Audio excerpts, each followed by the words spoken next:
Mais um vídeo se iniciando e agora eu dou início à sequência de vídeos referente ao tema transistor de efeito de campo. Vamos lá. Dentro do grupo de dispositivos que trabalham com o princípio do efeito de campo, o mais conhecido é o do tipo metal óxido semicondutor. A nomenclatura utilizada para este componente em específico é a sigla MOSFET e é o que eu vou tomar como base para começar o nosso estudo sobre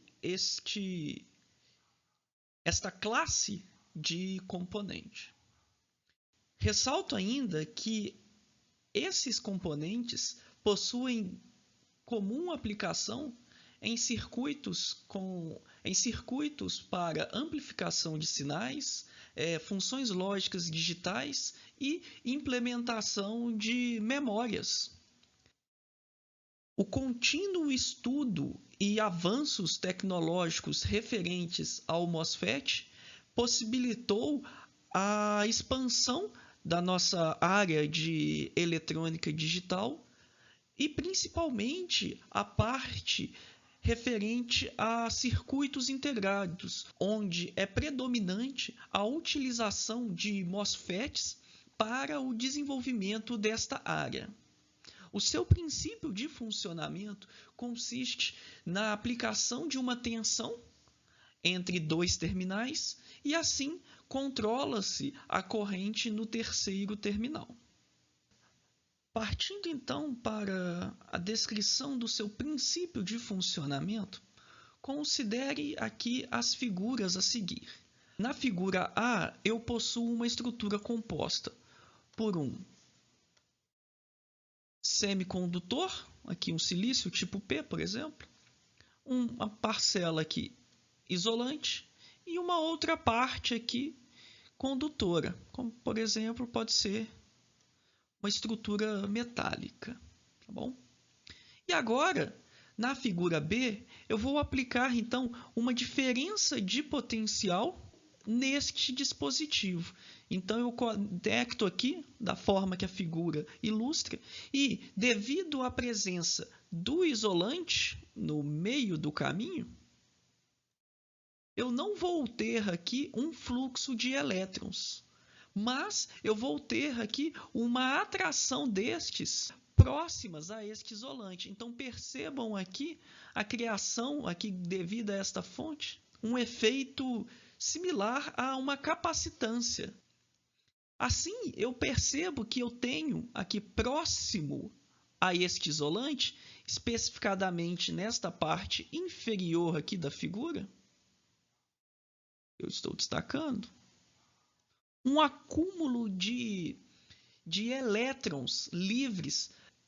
E assim, se eu for para a terceira figura e agora trabalhar incluindo mais uma fonte, e reparem que esta fonte ela é conectada apenas no semicondutor, então eu tenho os terminais dela apenas nestas duas regiões em que eu deixei destacada, mas graças ao canal que a fonte V1 foi capaz de criar nesta parcela aqui, nesta região superior aqui do semicondutor, eu consigo agora criar um fluxo de elétrons a partir aqui da minha fonte V2.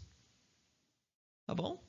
Então eu vou desenhar aqui uma setinha, por exemplo, em verde, considerando até o sentido real da corrente, entrando aqui no terminal positivo de V2. E é assim, a partir então deste campo elétrico induzido pela fonte V1, é que eu vou conseguir controlar o fluxo de elétrons que eu vou ter circulando na malha aonde eu conectei a minha fonte V2. Trazendo então aquele exemplo para o nosso elemento real, no caso o nosso MOSFET, eu trago aqui então duas ilustrações que caracterizam a construção deste dispositivo. Então reparem nesta primeira figura aqui a presença de terminais conectados aqui a esta barra em preto, onde eu tenho os terminais aqui D, G e S. Esses terminais são os terminais utilizados do meu MOSFET em questão, que são denominados dreno, porta e fonte. As siglas, como estão em inglês, né, fazem com que a porta seja denominada aqui, para este caso, gate, tá bom? Não é nem a tradução de door, é a tradução aqui para portão. Então, o G aqui é de gate e o S de source. O D acabou que por coincidência se mantém, mas é devido ao nome drain. Em seguida, eu chamo a atenção nesta figura para aquela estrutura que eu utilizei no exemplo anterior. Então, reparem aqui esta região que eu estou delimitando aqui, em que nós temos esta parte em preto, é o nosso conector e é uma estrutura metálica, a parte em M aqui. Esta parte em branco e com estes riscos é o nosso isolante, tá bom? Que no caso ele é um óxido. E a parte em azul é o nosso semicondutor. Então, eu tenho aqui que no meu terminal do gate, este terminal central, eu tenho a presença de uma estrutura metal, óxido, semicondutor. E é por essa estrutura no gate que nós temos aqui então o nosso componente metal, óxido, semicondutor, né? Que é o nosso transistor de efeito de campo, o nosso MOSFET. Além disto, os terminais fonte e dreno, eles possuem aqui conectados aos seus terminais, tá bom? Dois semicondutores, sendo que, para este caso, esta região em azul, que é o nosso substrato, ele é do tipo P. E assim, então, os terminais dreno e fonte, eles são conectados aqui a uma outra estrutura semicondutora do tipo N, tá bom? O sobreíndice mais na figura é aquela relação destacando a alta dopagem que estas duas parcelas aqui possuem. Em seguida, um último terminal que eu ainda não havia chamado a atenção é presente aqui conectado ao substrato do nosso MOSFET. É esse quarto pino aqui, que é menos usual, mas é possível encontrar MOSFET com ele disponibilizado, então com um quarto terminal de acesso, que é o terminal aqui corpo. Bom, nas nossas análises, esse terminal corpo eu vou estar sempre considerando, tá bom? Com a mesma diferença de potencial que o meu terminal fonte. Para assim começarmos passo a passo as nossas explicações. Enfim, utilizando então aqui agora esta segunda figura, eu vou chamar a atenção aqui então para esta região entre os terminais dreno e fonte. Então, esta região aqui, ó, que será responsável por caracterizar o funcionamento deste meu sistema. Além, né, da parte do nome do MOSFET ser devido a esta estrutura do terminal gate. Esta região entre dreno e source é denominada aqui de canal, ok? E eu destaco que os parâmetros de comprimento, esta informação L aqui, tá bom? E também a largura, desculpa aqui pelo excesso de desenho, que vai utilizar aqui a sigla W, vão estar inclusos aqui nas características de tensão e corrente que eu conseguirei levantar para este componente. Informo também que é comum encontrar os parâmetros de comprimento e largura de canal nesta faixa de grandeza. É claro que a tecnologia de construção de MOSFET continua em avanço. Então, essas proporções aqui podem ser modificadas ao longo do tempo, como vem sendo.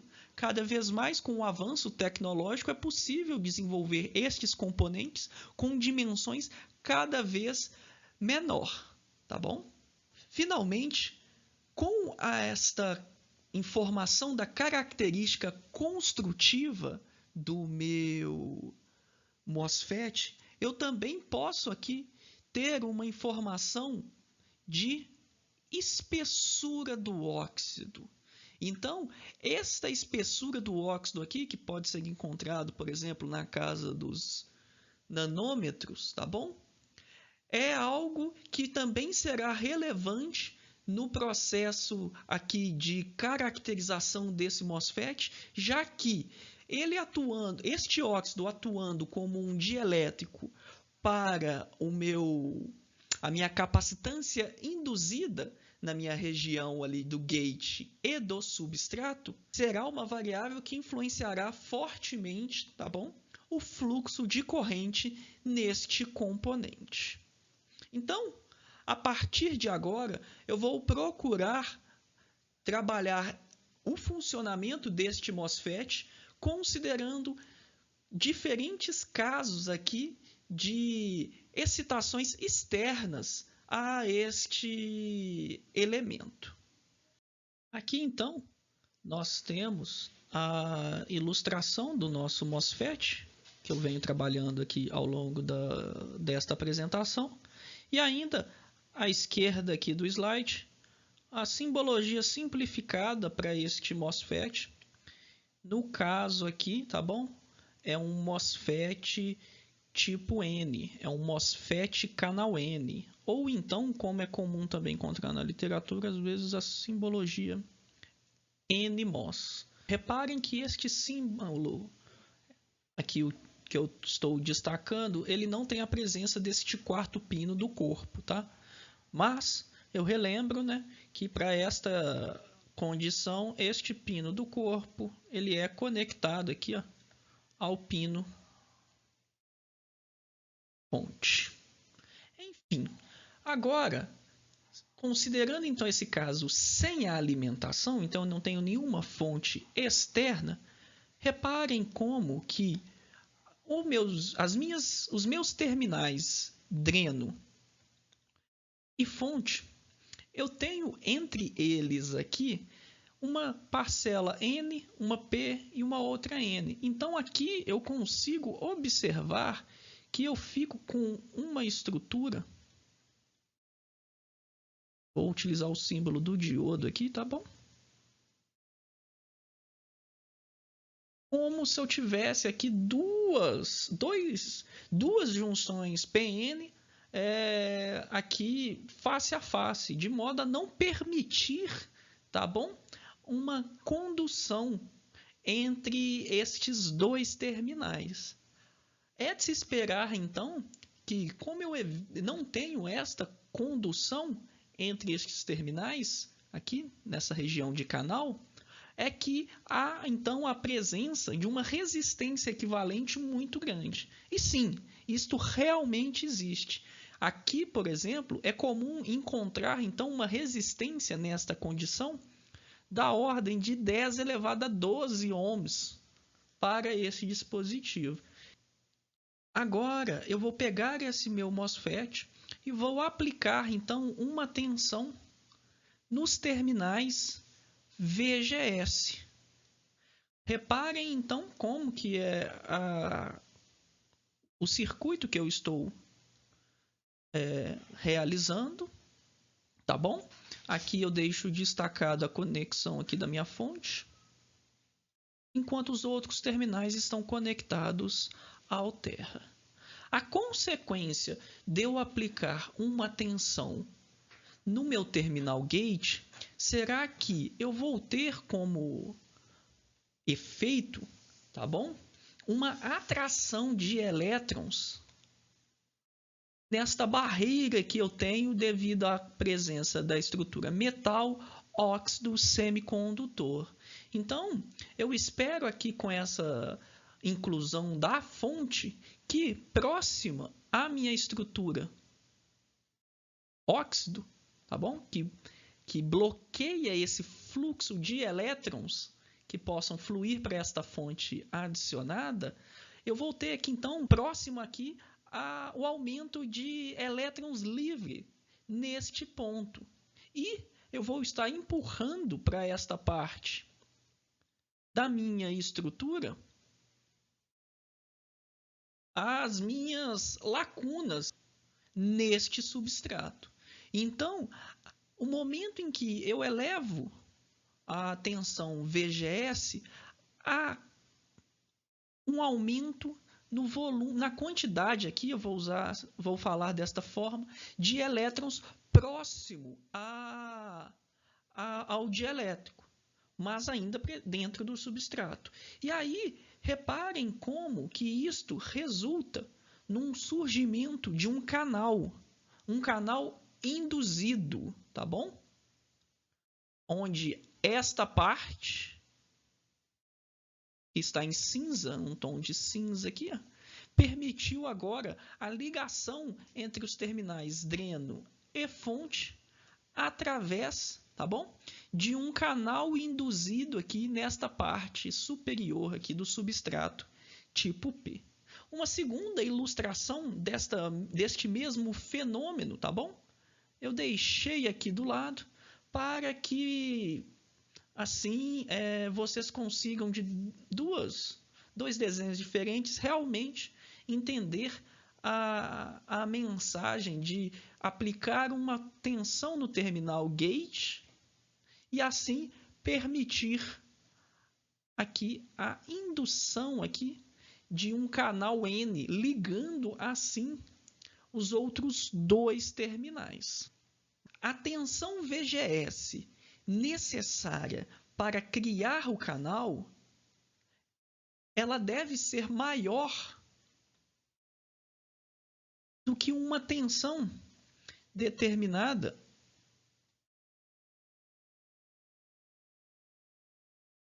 a tensão VGS necessária para criar este canal, ela deve ser maior ou igual a um parâmetro do dispositivo denominado VT, que é uma tensão limiar, uma tensão threshold. Até por isso, essa nomenclatura do T minúsculo, tá bom? Não confundir esta tensão VT com aquela tensão térmica que nós utilizamos no estudo de diodo e de transistores bipolar de junção, tá bom? Esta tensão aqui é uma tensão limiar.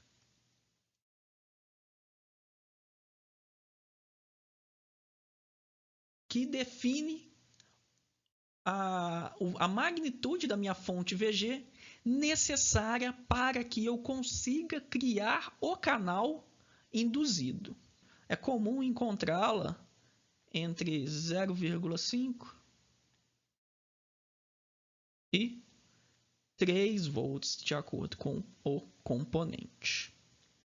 Em seguida, além da inclusão da minha fonte VGS, eu agora vou trabalhar adicionando uma fonte VDS, tá bom? Só que de pequena magnitude. Vocês podem considerar aí, por exemplo, uma fonte com um nível de tensão menor, por exemplo, que 0,2 volts. Ressalto novamente como que está aqui o nosso circuito elétrico representado, tá bom? E relembro ainda que a minha tensão VGS é maior, né? Maior ou igual que a minha tensão necessária para criar o canal. Então, o que aconteceu neste momento da análise? Eu criei aqui o meu canal devido à inclusão da minha fonte VGS, mas devido à presença deste óxido do nosso isolante, a corrente IG, a corrente aqui IG do gate é igual a zero. Além disso, eu aplico agora uma pequena diferença de potencial entre os terminais dreno e source, de tal modo que os elétrons presentes no meu canal fluam de um terminal a outro agora. Eu consegui reduzir aquela resistência do canal e permitir, então, com a inclusão de VDS, o fluxo de elétrons nesta parte daqui do substrato. Outro ponto interessante durante este teste é que quanto maior a minha tensão VGS, tá bom? Eu vou trabalhar aqui com uma expansão da largura deste canal. E isto também vai fazer com que eu seja capaz de aumentar o meu fluxo de elétrons que fluirá entre os terminais dreno e fonte. E aí sim, eu consegui aqui então ter uma condutância controlada por essa minha fonte VGS. Para tentar, então, deixar um pouco mais claro esta explicação, reparem este gráfico que eu adicionei aqui ao lado direito. Para um mesmo valor de VDS, eu tenho diferentes níveis de corrente ID fluindo, tá bom? Definidos agora por diferentes valores da minha tensão de controle VGS. Para VGS menor que a minha tensão limiar, eu não tenho meu canal induzido. Então, é de se esperar que eu não tenha um fluxo de corrente ID. E quanto maior a minha tensão VGS, até certos limites, é claro, maior a corrente ID.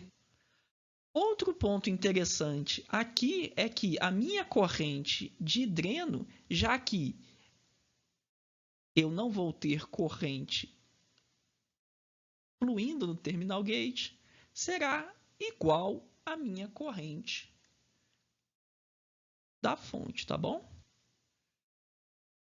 Mas, e se agora trabalharmos elevando essa tensão VDS, que até o momento foi considerada como uma baixa magnitude? Enfim, observem que o canal induzido entre os terminais dreno e source será o ponto-chave para esta análise, pois a partir da minha elevação da tensão VDS, a minha diferença de potencial entre os terminais gate e dreno e gate e source começarão a ter a sua diferença cada vez mais relevante. Tá bom? E assim é de se esperar que a atração dos elétrons do canal não tenha mais aquele comportamento uniforme, mas que eles fiquem mais concentrados, tá? Que tenham uma densidade maior de elétrons e também que o perfil deste canal seja modificado à medida que a diferença de potencial seja elevada. Então, o meu canal próximo aqui entre os terminais gate e dreno, ele vai começar a ser estrangulado, ele vai ser reduzido a sua largura, enquanto próximo aos terminais gate e fonte, ele ainda vai ter a sua largura do mesmo tamanho, tá bom? Isto terá como consequência uma elevação da resistência do canal por causa da redução neste ponto aqui. E quanto maior esta tensão VDS, haverá um momento em que este canal, que inicialmente era um retângulo e agora é um trapézio, chegará ao ponto de se tornar um triângulo. Então eu vou apagar essa marcação que eu fiz aqui, só para deixar mais claro, mas considere que esta parte que eu desenhei reduziu neste ponto inicial até se tornar aqui, então, o canal induzido, uma forma geométrica de um triângulo. Que momento que é este? Será quando a minha tensão VDS se tornar igual à minha tensão VGS menos, tá bom? A minha tensão necessária para criar o canal. Então, este ponto, definido por esta expressão que eu escrevi, ela resulta num ponto denominado estrangulamento, tá bom? E que, a partir de agora, elevar VDS acima desta relação será pouco influente na corrente de dreno, tá bom?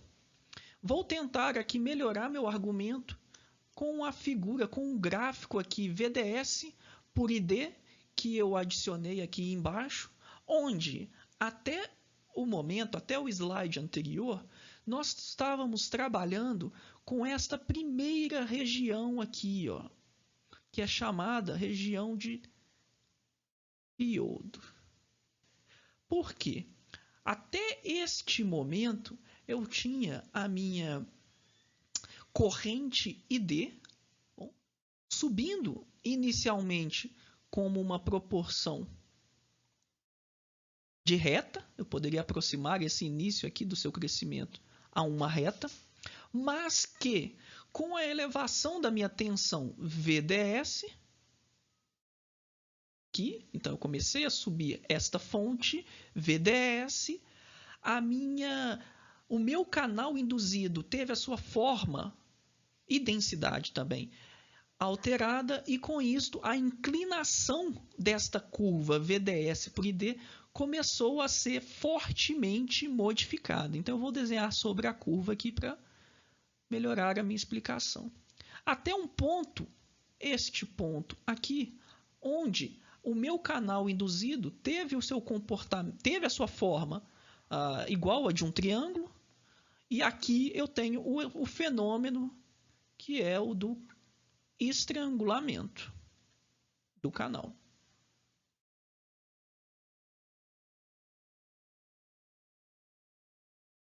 Ou seja, esta relação, este ponto aqui, é o ponto em que eu escrevi aqui em cima, ok?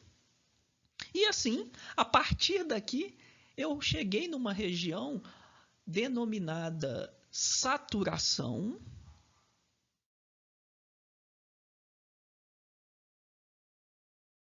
Então é comum a expressão de que a corrente aqui ela satura, e por isso esta região ficou com o nome de região de saturação. Então, atentem-se a que a saturação do MOSFET não é a mesma definição de saturação para o TBJ. Então, eu relembro que a diferença de potencial VGS menos a tensão de limiar teve como consequência aqui a criação do canal induzido neste componente, e também o fluxo de elétrons foi fortemente afetado em seguida pela manipulação da minha tensão VDS. Além disso, pela estrutura, foi possível observar como que a largura e o comprimento do canal são relevantes para definir essa densidade de elétrons e assim definem a corrente resultante dele. Além disso, nós podemos também pensar que a estrutura física metal-óxido semicondutor, que resulta em uma capacitância ali, logo abaixo do terminal gate, também é pertinente nesta manipulação do funcionamento, bem como, tá bom? O processo construtivo do substrato que resulta ali numa modificação dessa mobilidade relativa do nosso substrato tipo P. Enfim, estas são as variáveis que controlarão a nossa corrente que flui no terminal dreno. E elas são relacionadas pela seguinte expressão. Então, observem como todos esses elementos citados acima estão presentes na expressão, tá bom? E a característica aqui ao quadrado da minha tensão VDS influenciando a minha corrente ID, tá bom? Este primeiro termo é comum trabalhar com a escrita de uma variável Kn', tá bom? Para aqui já reduzir um pouco aqui o tamanho desta expressão. Em seguida, se pensarmos aqui para a nossa região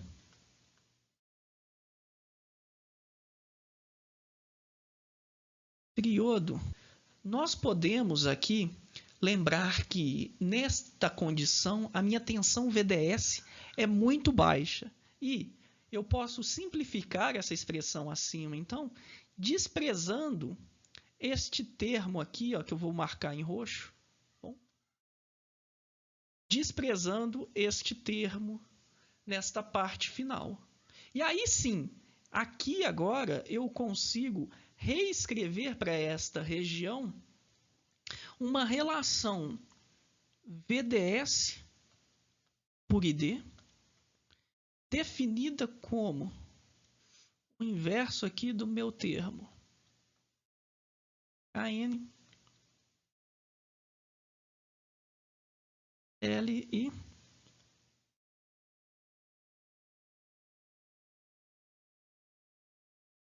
VGS menos VT. E sabendo que é uma relação de tensão por corrente, isso daqui eu vou ter como consequência uma informação da minha resistência interna aqui deste meu dispositivo, dentro, claro, desta região de triodo. Para a obtenção da expressão de corrente D na região de saturação,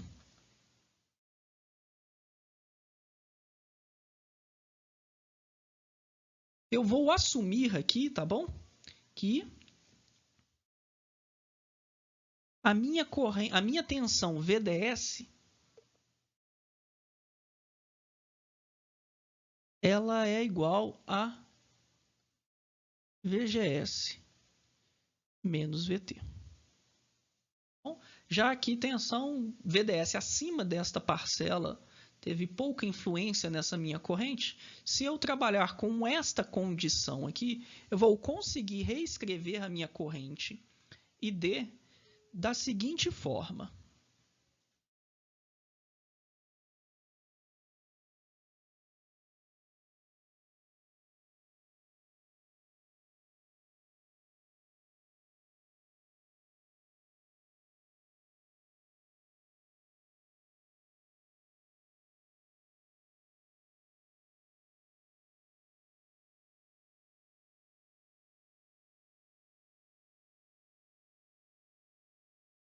Então aqui eu só chamo a atenção como que a minha tensão de controle VGS ela é elevada aqui ao quadrado, né?